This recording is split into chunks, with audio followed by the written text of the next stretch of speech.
Okay, I'm going to start. Right. Welcome back. We are now going to talk about one very interesting topic of gender.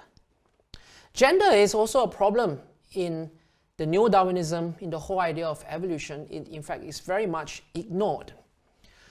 But it has come back to be an issue or topic of interest because of current day's view of gender.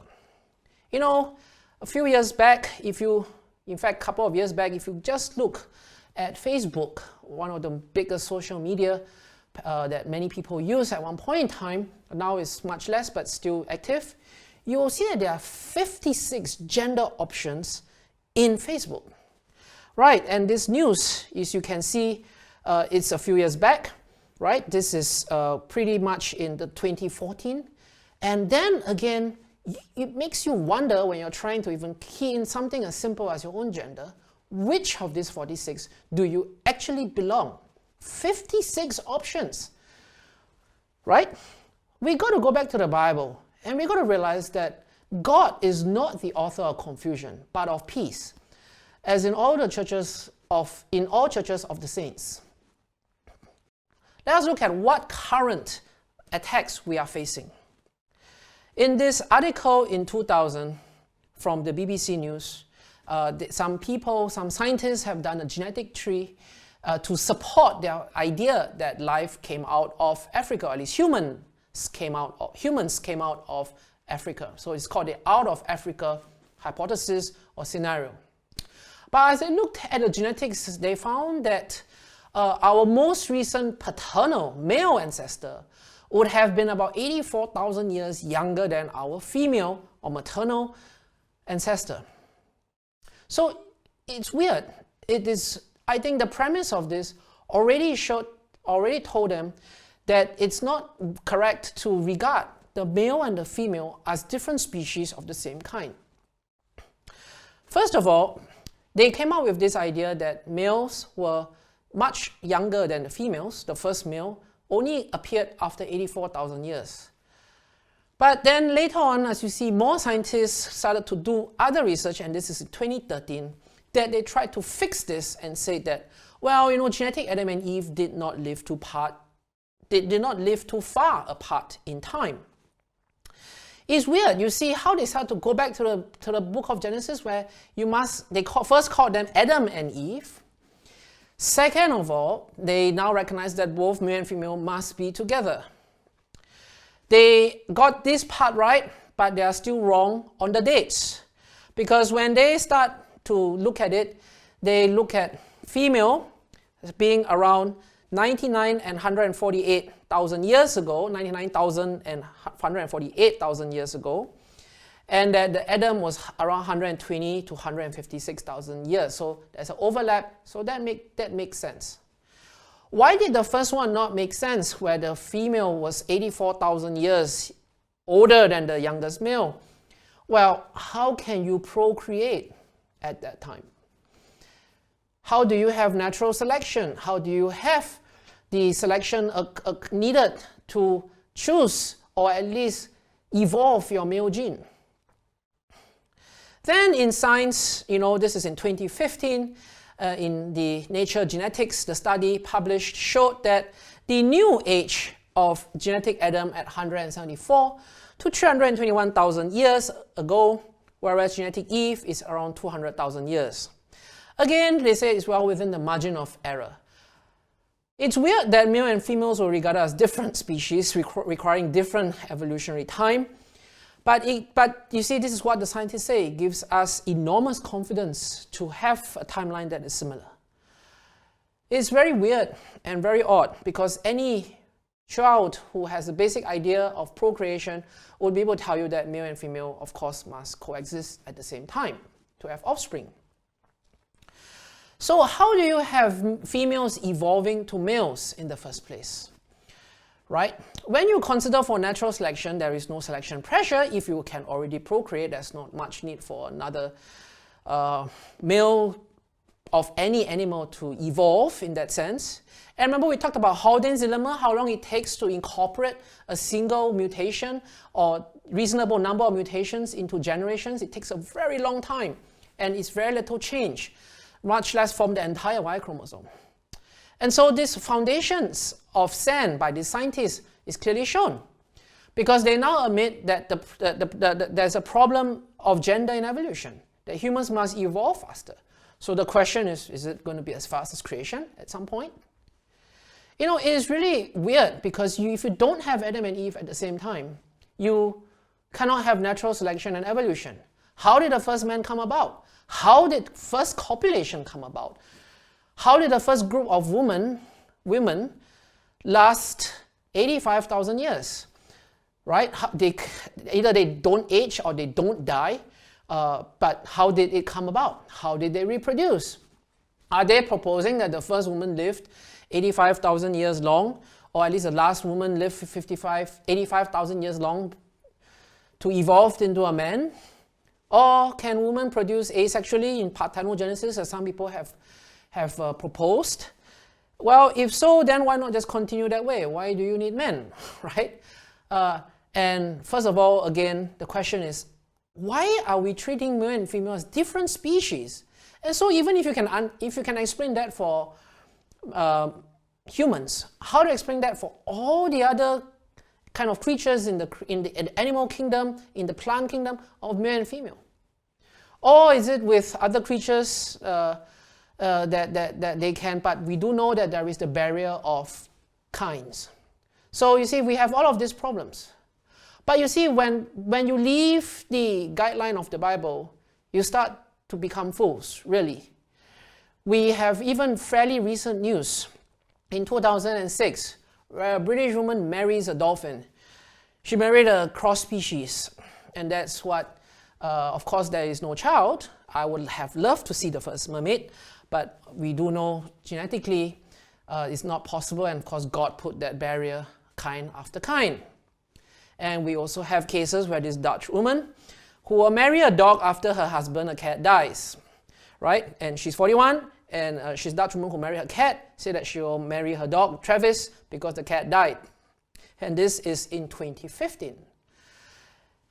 And now humans have become a lot smarter that in April 2022, we have news of a Japanese man who married a virtual character, now on a mission to educate people about fictosexuals, people who love and marry fictional characters. And recently, as you know, 2022, April, there's a news article of this Japanese man who married a virtual character, now on a mission to educate others about fictosexual. He has a wife who will never ever age or ever change. And with very nice long blue hair too, naturally. This is what we are now doing today. If that's not the end of it, we even have latest news, well, very recent, about marrying yourself. So we have an Indian blogger who announced in the country's first ever sologamy that she will marry herself because she is her own queen, and she will go on a 2-week honeymoon alone. Well, that's the outside world. We don't have to worry about it, some of the Christians may say, but let me show you that even the church is not spared from this confusion. The Church of Scotland, which is Presbyterian, has announced, or in fact having one of their ministers clearly saying that the scripture does not have the final word on sexual ethics. The problem is not just in the world, the problem is now in the church. God defined marriage. If God did not have the final word on sexual ethics, who else has? This is the God who created male and female. In fact, in Matthew 19:4-5, clearly says, "Have ye not read that he which made them at the beginning made them male and female?" Not 56 versions. And said, "For this cause shall a man leave father and mother, and shall cleave to his wife, and they twain shall be one flesh." God defined marriage here. What is the point of this marriage between male and female? Well, God said, it is not good that man should be alone. I will make him and help meet for him. And out of the ground, the Lord formed every beast of the field and every fowl of the air and brought them unto Adam to see what he would call them, and so on. And then, but for Adam there was not found an helpmeet for him. You know, if you look at this context, we're not talking about superior strength, or else Adam would have married an elephant or some bigger creature.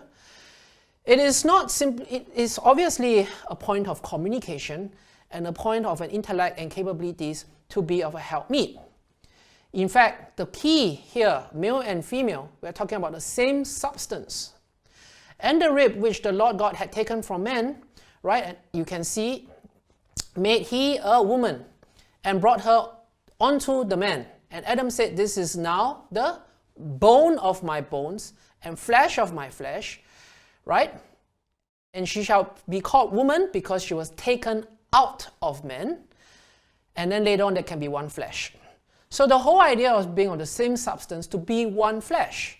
We are not talking about strength, we're not talking about intellect, or else Adam could have easily found a stronger animal, taller animal, shorter animal, whatever it is. We're not talking about shape and sizes.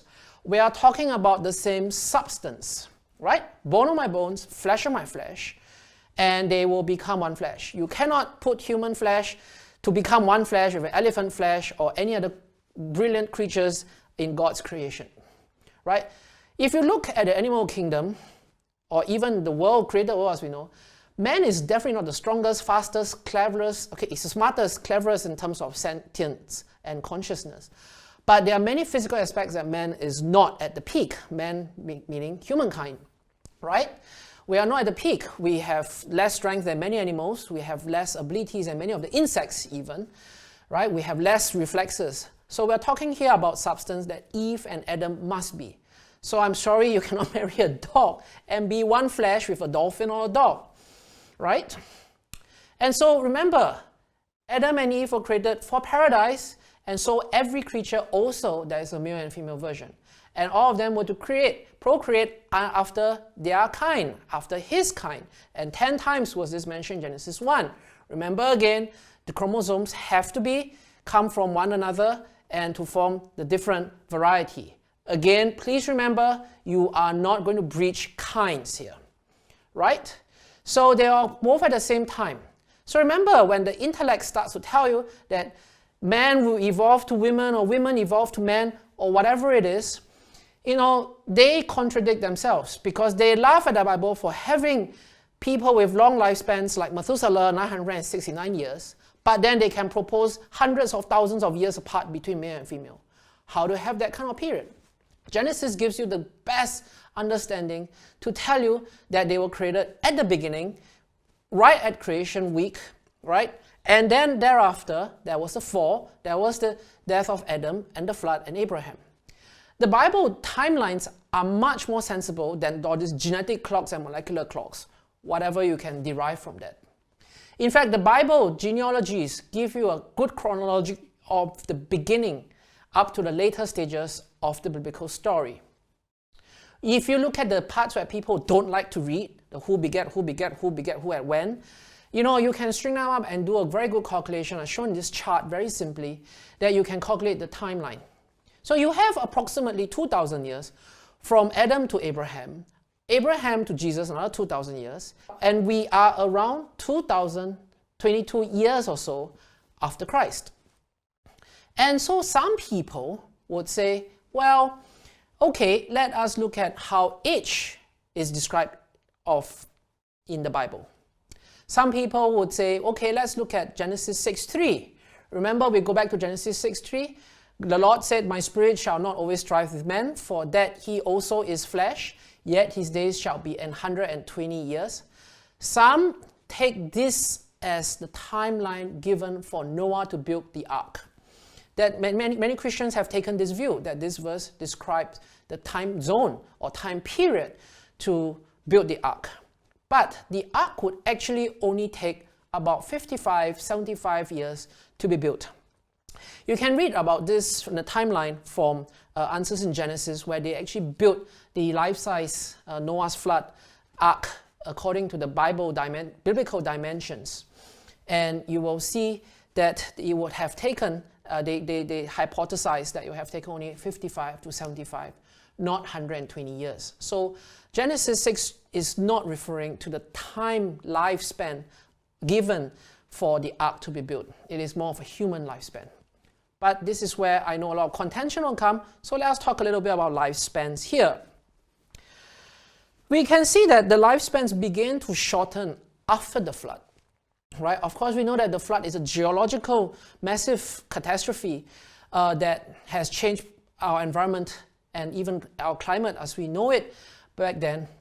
And you can look at the lifespan from Adam to Noah. They can be calculated, but they can see they start to decrease after, right, from hundreds to almost 1,000 years, and then they start to decrease to around 200 and gradually dropping. So the longest lifespan today, even as I looked this up from Wikipedia in 2017, you can see that men's lifespan, or women of course live longer, but the lifespan of men, humankind in general, is around 117, 120, less than 120.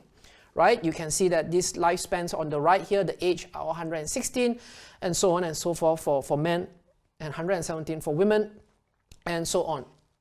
In fact, a very recent study just in September 2021 showed that when they looked at the genetics and the mutations and so on, you will see that the scientific data from this study suggests that 130 is the upper limit. So it's very interesting. You can see that the Bible, this Genesis 6:3 of 120, right, is kind of being reached by science. So let us look at Psalm 90, which people say that is actually the lifespan of men. The years of our years are 80 years and 10, and if by reason of strength they be 80 years, yet is their strength labor and sorrow, for it is soon cut off and we fly away. So the reason why some people take the Genesis 6 account as being 120 years for Noah to build the ark rather than lifespan is because they say that this verse in Psalm 90 explains lifespan. Let us look at the harmonization here. Well, I hope with the Wikipedia examples of the oldest people and as well as the so-called later scientific of 130 years, there is very good reason to see that Genesis 6:3 refers to the upper limit of lifespan. Because if you look at the tone in Genesis 6, right, is the spirit departing from man. The spirit of God is departing from men, right? It is not an immediate drop where you have immediately the lifespan starts to drop to 120, but it's a gradual drop. It's departing, right? Remember, it cannot be Noah's flood or Noah's ark because Noah was not mentioned until verse 8. Whereas Genesis 6:4-8 is about great men of old and increasing wickedness. It's not talking about time to build the ark or time when the flood will come. There is the rapid decline of age, maximum age after age, right, fits Genesis 6:3, where Moses then wrote Psalm 90. He himself lived to the age of 120. You can see the age of Moses being mentioned in Deuteronomy 34:7. So by the time when Moses wrote, also the time of the given law, is also when genetic entropy has reached a stage when kin marriages are forbidden. Remember in the early days, if Abel was old enough to get married, they would have married their sisters, and this kind of relationship was allowed, right? Until the time of the given law, that marriages within the family was not allowed. Because genetic entropy, the genes would have, or at least the human genome would have kind of degraded or accumulated enough mutations that we know the reason why today, genetically, that if you have marriage between kin, you have a higher number of genetic problems and abnormalities.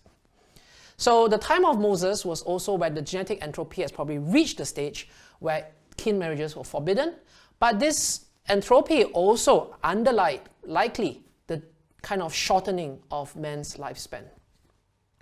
We can talk more about this in the question and answers.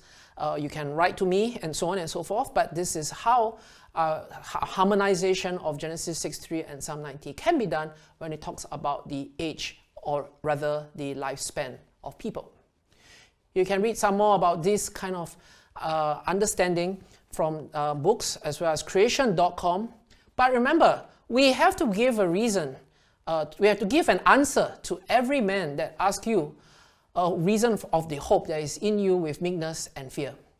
Right? So we hopefully have addressed a little bit, in the last few sessions about gender fluidity, aliens and multiverse. And remember, if you look back how DNA is so intelligently designed and how we are formed in the womb before we were actually born, we got to realize that God cared and designed everyone, and that life is precious. The minute you are formed, you have a complete DNA, there's actually a planning and a design by God. And so let's cast down all of these imaginations and every high thing that exalteth itself against the knowledge of God, and bringing into captivity every thought to the obedience of Christ. So we'll see you in the next session. Thank you.